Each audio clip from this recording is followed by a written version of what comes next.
On August 24, 2023, Japan began releasing nuclear waste into the ocean. What you are currently watching is an anime released by the Japanese government to pacify public opinion. They are using every possible means, not just anime. Even the International Atomic Energy Agency, IAEA, had to get involved. Despite these soothing efforts, let's delve into the questions behind the controversial nuclear waste disposal plan in Japan. First question, why the need for waste disposal? Let's rewind to March 11, 2011. A powerful 9.0 Richter scale earthquake off the coast of Japan triggered a series of tsunami waves that struck the Fukushima nuclear power plant. This disaster destroyed power sources and cooling systems for the nuclear fuel rods, leading to radioactive leaks in the 3 reactors. Just a day later, successive explosions occurred in the nuclear reactors, causing radioactive air contamination. People within a 20 km radius had to evacuate. A month later, a 7.3 Richter scale earthquake struck off the coast of Fukushima, causing 1 fatality and injuring over 180 others. This quake further damaged the nuclear power plant. In March 2011, seawater near the Fukushima facility was found to be highly contaminated with radioactive iodine-131. This dual catastrophe flooded the plant with around 1.3 million tons of stored water across over 1,000 tanks.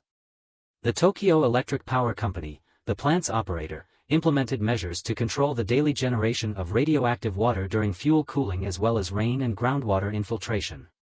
In addition, an advanced liquid treatment system was developed in 2012 to eliminate 62 radioactive substances from the polluted water. Processed radioactive effluents would be stored in tanks on the plant grounds. However, with only about 1,000 tanks available and already filled to 69%, the situation became pressing. In April 2021, the Japanese government decided to discharge the treated water into the sea. This brings us to the next question, is this plan safe? According to Japan's information, before the discharge, the advanced liquid treatment system had removed most of the 62 radioactive substances from the water. Yet, it's important to emphasize that most of them were removed, with a company spokesperson admitting that the filtered water is nearly devoid of radioactive isotopes except for tritium.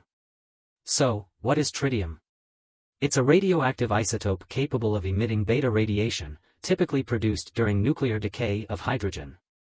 Here are some potential effects of tritium on living organisms. First, tritium emits beta radiation, which can ionize cells, harming and damaging DNA.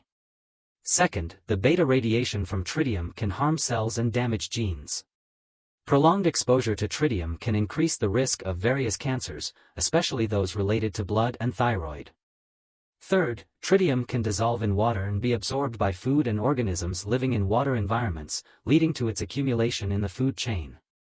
This means that it can accumulate in higher levels within the organisms consuming such food. Fourth, the impact of beta radiation from tritium can affect human body systems such as the nervous and endocrine systems. In summary, tritium can have adverse effects on human health and organisms, depending on various factors and tritium concentrations in the environment. And here is the operation of breeding fish in the radioactive treated wastewater tanks of the Fukushima nuclear power plant.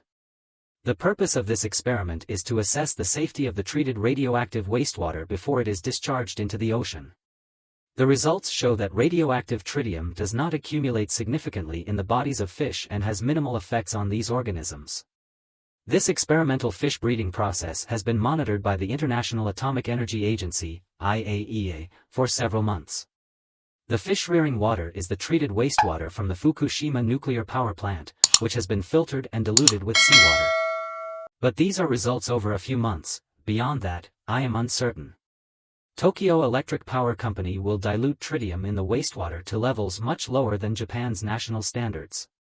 At the time of disposal, Japan chose a concentration level of 1,500 becquerels per liter, which is less than 7 times the recommended limit of 10,000 becquerels per liter for drinking water by the World Health Organization.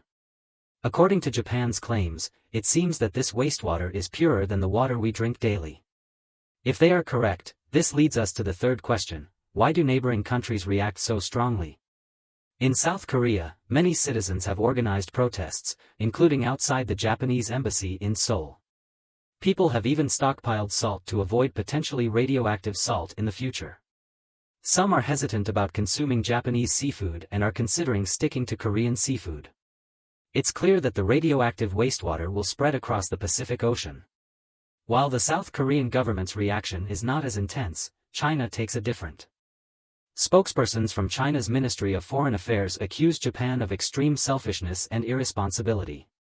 They argue that the ocean should be considered a shared resource for humanity, not a dumping ground for Japan's radioactive pollution. When Tokyo mentions that their plan received the green light from the IAEA, Beijing counters that the IAEA's report was rushed and incomplete. China also retaliates by temporarily halting all seafood imports from Japan. And I emphasize, this includes not only areas around the Fukushima nuclear power plant. Certain Pacific Island nations have also expressed their opposition. Quoting the statement of the Secretary-General of the Pacific Islands Forum, continuing with such discharge plans at this time is simply unimaginable. This isn't limited to international reactions. Domestically, Japan's fishing industry is concerned. They worry about the radioactive wastewater damaging the reputation and source of their seafood, as some countries have banned the import of certain Japanese seafood due to radiation concerns. In 2015, the Japanese government and Tokyo Electric Power Company were believed to have promised not to discharge wastewater without the full consent of the fishing community.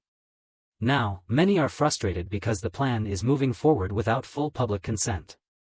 Let's consider what science says about this. Nearly everything has some level of radiation, including air, water, plants, basements, granite tables, and stone chairs.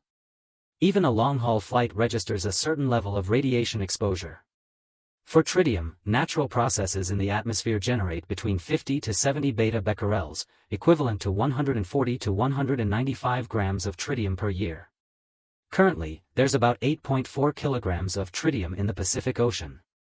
In comparison, the total amount of tritium in Fukushima's treated wastewater is much smaller, around 3 grams. Moreover, the Japanese government doesn't plan to discharge treated radioactive wastewater in one go.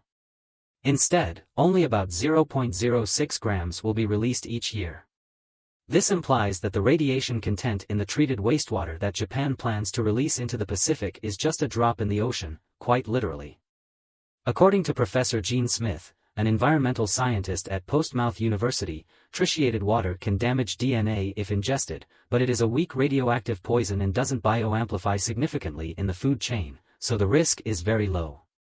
Another fact to know is that in 2020, the Fucheng nuclear power plant in China's Fujian province released 52 terabecquerels of tritium, while Korea's Kori nuclear power plant discharged 50 terabecquerels in 2018. This indicates that the annual tritium discharge levels from other nuclear power plants far exceed the projected discharge of Fukushima's plant in Japan. However, the concerns of the Pacific Island nations and certain countries are not without reason. First, while we argue that the risk is very low, theoretically, no one can guarantee with 100% certainty that the wastewater discharge will have no environmental or health impact.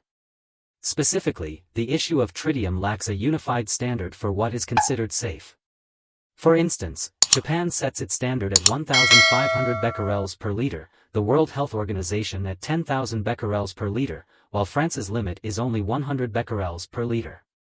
Regarding the dilution of tritium, some environmental advocates argue that it's akin to diluting whiskey in Coca-Cola.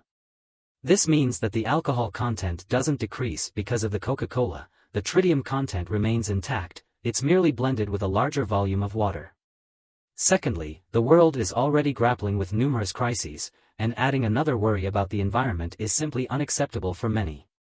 For instance, while the Pacific Island nations might not have experienced atomic bombings like Japan did, numerous nuclear tests conducted by major powers on these islands have released radiation levels over 5,000 times greater than the bomb dropped on Japan. This has led to lingering repercussions like cancer and birth defects, creating a constant concern about environmental pollution in these island nations. Perhaps on a deeper level, some analysts suggest that the decision to discharge wastewater into the ocean carries political implications. The Japanese government is determined to demonstrate to the world that Fukushima has recovered from the nuclear incident. To fully decommission the damaged nuclear plant and reopen the area for habitation, Japan needs to eliminate the polluted water. Whether Fukushima can become a symbol of rebirth remains uncertain. However, what's clear is that even before any action, The concerns of the public, particularly the affected fishermen who have suffered significant losses due to consumer avoidance, are very real. Only time will tell if Japan's promises will be fulfilled. Thank you for watching the entire video. Goodbye and see you again. However, the concerns of the Pacific Island nations and certain countries are not without reason. First, while we argue that the risk is very low, theoretically, no one can guarantee with 100% certainty that the wastewater discharge will have no environmental or health impact. Specifically, the issue of tritium lacks a unified standard for what is considered safe. For instance, Japan sets its standard at 1,500 becquerels per liter, the World Health Organization at 10,000 becquerels per liter, while France's limit is only 100 becquerels per liter. Regarding the dilution of tritium, some environmental advocates argue that it's akin to diluting whiskey in Coca-Cola. This means that the alcohol content doesn't decrease because of the Coca-Cola, the tritium content remains intact, it's merely blended with a larger volume of water. Secondly, the world is already grappling with numerous crises, and adding another worry about the environment is simply unacceptable for many. For instance, while the Pacific Island nations might not have experienced atomic bombings like Japan did, numerous nuclear tests conducted by major powers on these islands have released radiation levels over 5,000 times greater than the bomb dropped on Japan. This has led to lingering repercussions like cancer and birth defects, creating a constant concern about environmental pollution in these island nations. Perhaps on a deeper level, some analysts suggest that the decision to discharge wastewater into the ocean carries political implications. The Japanese government is determined to demonstrate to the world that Fukushima has recovered from the nuclear incident. To fully decommission the damaged nuclear plant and reopen the area for habitation, Japan needs to eliminate the polluted water. Whether Fukushima can become a symbol of rebirth remains uncertain. However, what's clear is that even before any action, the concerns of the public, particularly the affected fishermen who have suffered significant losses due to consumer avoidance, are very real. Only time will tell if Japan's promises will be fulfilled. Thank you for watching the entire video. Goodbye and see you again.